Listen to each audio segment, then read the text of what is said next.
กับสวัสดีพี่น้อง FC ที่เคารพรักทุกคนมื้อนี้จะเดินทางไปพุ่นทุกคนเลยไปบุญมื้อนี้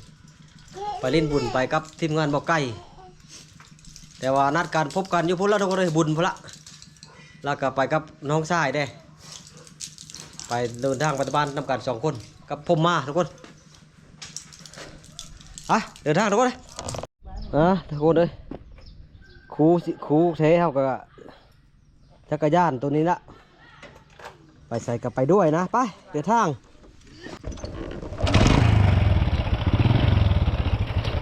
เดินทางทุกคน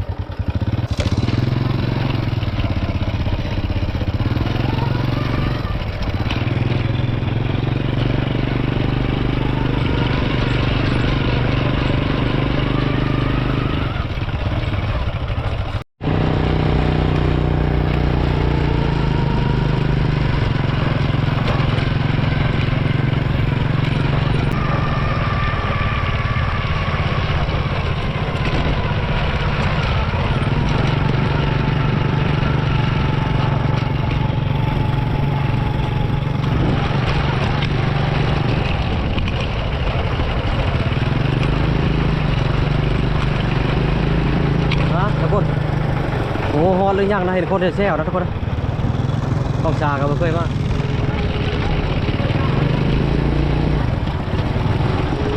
ฮอนแล้วบ่อันนี้มาบุญนะแน่นโอ้ชาวบ้านเขาไปซื้อรถจักรที่เขาไปซื้อรถจักร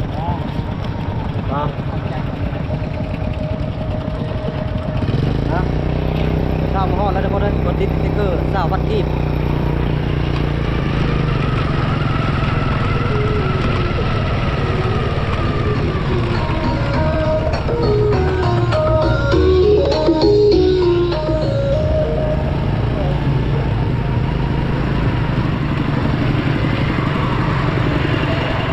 นี่กับคนกำลังลั่งมาทุกคนเลยลั่งมาหลายๆ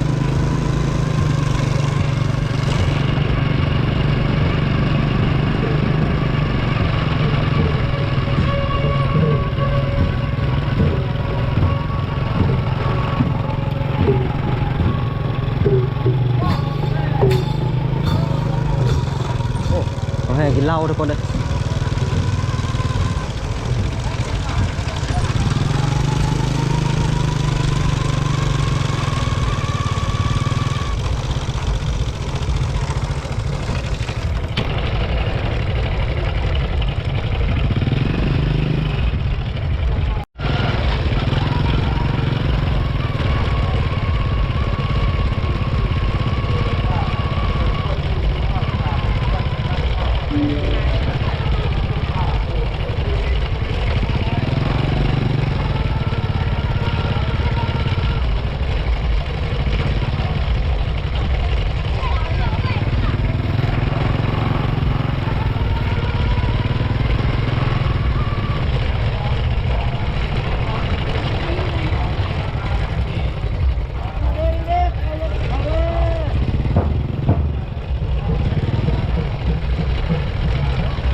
เชื่อรถจักรเขาไว้เชื่อคุณบอก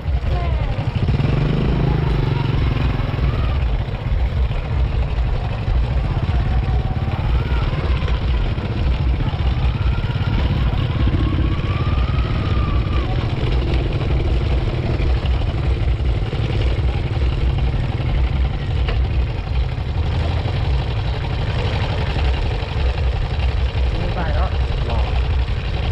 1343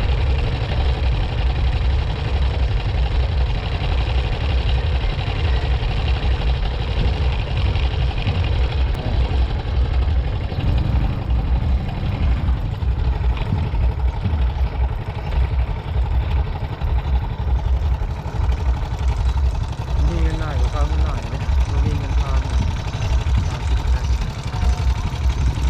น้องมีแต่กันคันไหนเด้อไปตอนที่พันได้ป่ะตอนที่พันได้ป่ะ40เด้ตอน10 2คันบ่ บ่แล้วคันนี้ คันเดียว30,000น่ะ นั่นเรียกว่าทอดที่พัน บอกว่าเอาไป50นี่แหละเอาทอน20,000ฟรีเลยดิ เออ ไป50เด้ บ่แล้วเงินเฮาไป50ตัวไปทอดหน้า20,000 เออเฮาทอนเจ้า20,000กัน เออ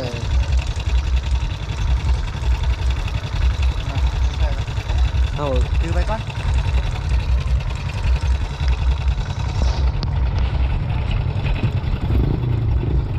ในบอลลาจอดรถ30,000ทุกคนฮะ เรียบร้อยแล้ว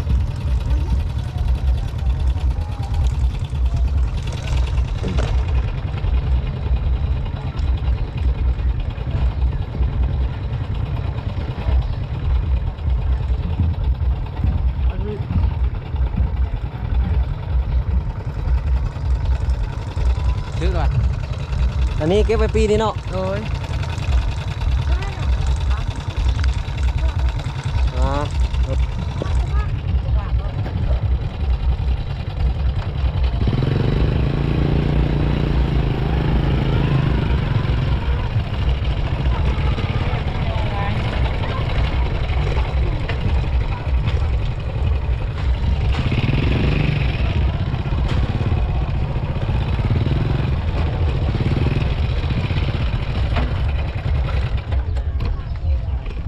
เดี๋ยวทางมาฮอดทุกคน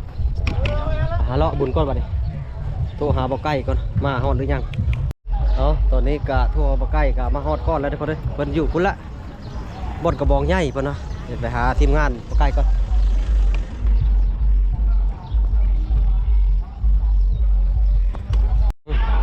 ตอนนี้ก็คนเริ่มมาหลายแล้วทุกคนเด้ย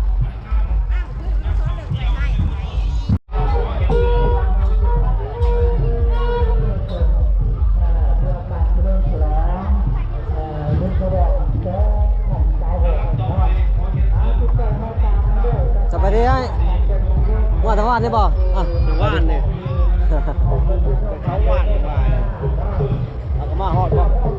กระมาฮอดไปหาเลาะก่อน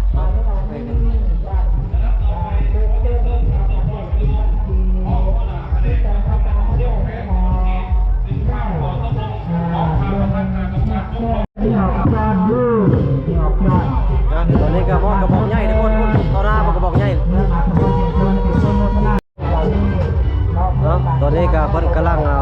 เกมที่แสดง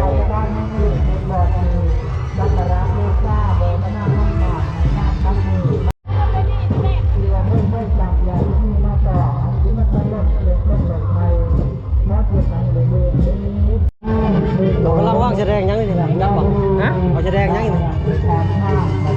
แสดงแบบว่าสิให้แบบว่านั่นพวกกันอันนั้นจะได้เพิ่นนี่เด้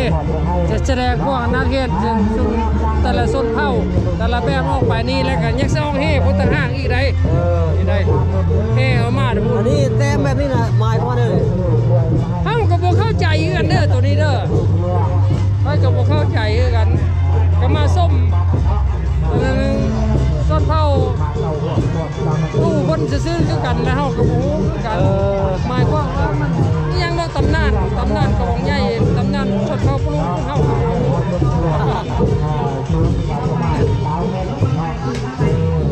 ตอนนี้ก็น้องๆกำลังสิ เพิ่ แส น ดง ก็ยังฮู้ทานผู้ใหญ่ผู้แก่นฮู้ตัวยืนอยู่บนอันนี้แต้มนี่หมายความยังไงล่ะไปถามผู้นั้นฮู้รอดไปสัมภาษณ์กับผู้นั้นต้องฮู้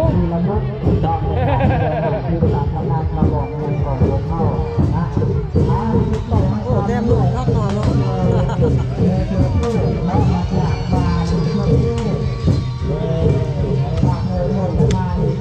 แต้มได้ไม่คือกันเนาะ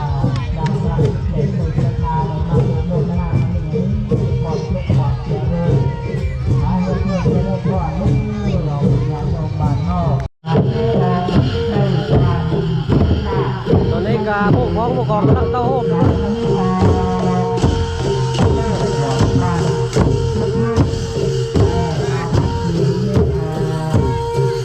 ไปดิ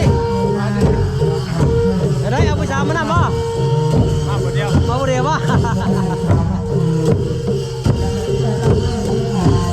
๋ยวนี้ก็เดินทางมา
มีแห้งความเจ็บทำให้ดีมีแห้ง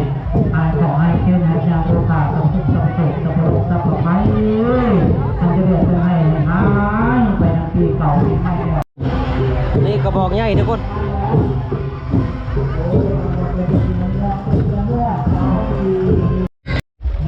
ตอนนี้ก็หายางเลาะก่อนทุกคน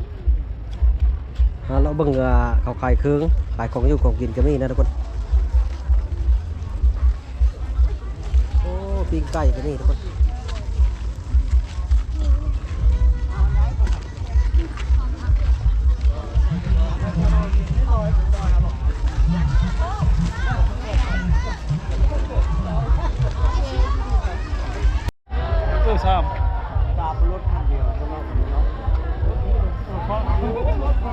ตอนนี้ก็พากันขึ้นมากินข้าวอยู่ช่วงบ้านทุกคนเลย